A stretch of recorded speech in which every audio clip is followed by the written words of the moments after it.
Hey everybody, how you doing? Welcome back. This is George Herrera with the Queens Home Team at Keller Williams Realty, covering another topic this week. And today, it's not an aha of the week, but today I'm talking about 1031s, what they are, and what you should consider, and how they can benefit you if you are selling a property here in Queens. So just a quick breakdown. 1031 exchange, that's the nickname for it. If you ever hear that, when you're in the market as an owner, as a buyer, if you hear 1031 exchange, or another name for it is like-kind exchange.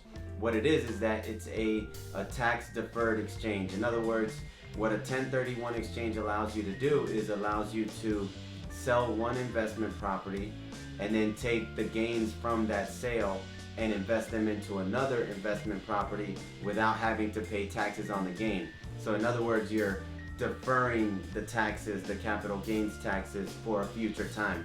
Once you finally sell and cash out, then you would pay your capital gains. But if you put the gains from one investment property into another investment property, then you can use the 1031 exchange in order to defer those taxes.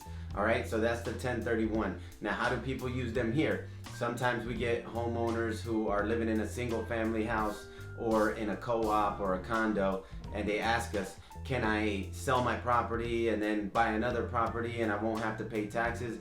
It doesn't really work like that. So with 1031 exchanges, it only works on investment properties. So if it's your primary residence, a single family house, and then you sell and you want to go buy another single family house, you can't do a 1031 exchange. You wouldn't qualify for it. Okay, so selling an investment property to buy another investment property or multiple investment properties. So what we see here in Queens a lot when people do 1031 exchanges, most of the time it's selling a multifamily. So let's say a 2 or 3 family house. And even if you live in the multifamily, you can still do a 1031 exchange for the portion of the house which is investment. So let's say, for example, you're selling a 2-family house. The way that the IRS looks at it, they look at it as if you're selling 2 buildings.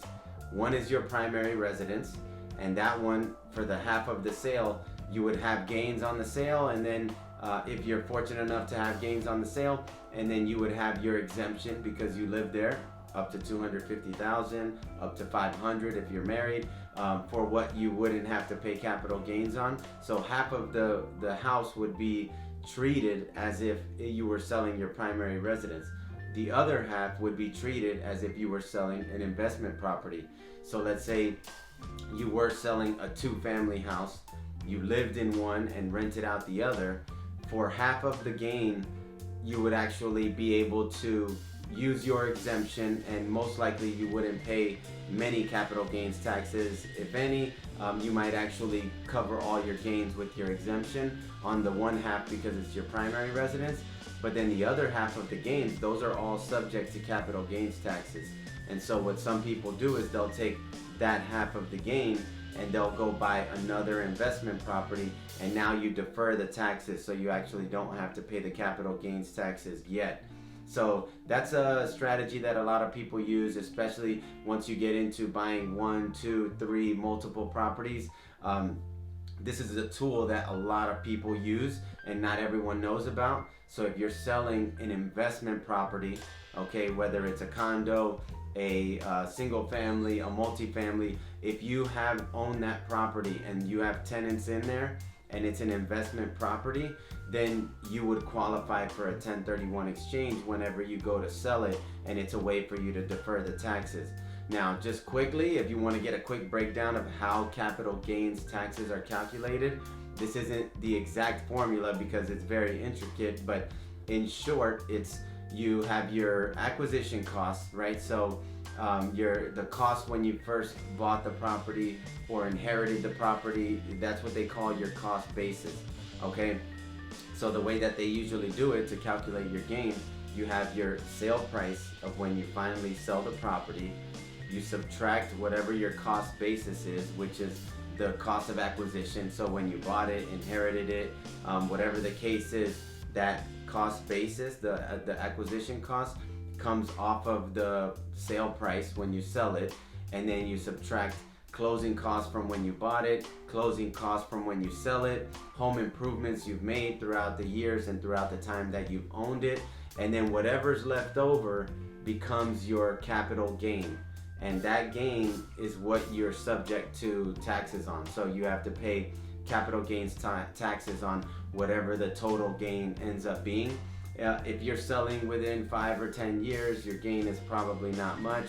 But if you're selling after 20, 30 years of owning an investment property, or if the value has really gone up, then that's when we see that there's a really big gain, and you might actually want to do the 1031 to avoid having to have such a big capital gains tax burden.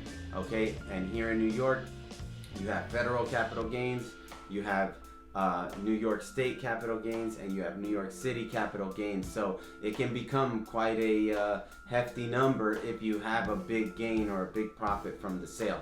All right, so that's pretty much a quick breakdown on 1031s, how you can use them, how people are using them here in Queens. And what you need to know is that if you do plan to do a 1031 at some point, make sure that when you go into contract on the sale of your property, you have to let your attorney know, because you have to find your 1031 intermediary when you go into contract. That has to be part of your contract when you're selling, so that you can actually do the 1031. So don't wait till the last minute. You can't just decide at the end before closing that you wanted to do a 1031. It wouldn't actually work that way. So make sure you have all your ducks in a row. If you need a recommendation to a really good 1031 intermediary, you can reach out to us anytime. Our link is right in the description, and we can send you a referral to a couple that we know and trust. All right, so hopefully this gives you a little insight into 1031 exchanges, how people use them, and how you can use this knowledge when you're navigating the Queens market. All right, if you have any questions, feel free to reach out to us anytime. You can also visit our website, queenshometeam.com, anytime. We're available, we're here to help, and we hope you enjoyed the video. Tune in next time. Take care.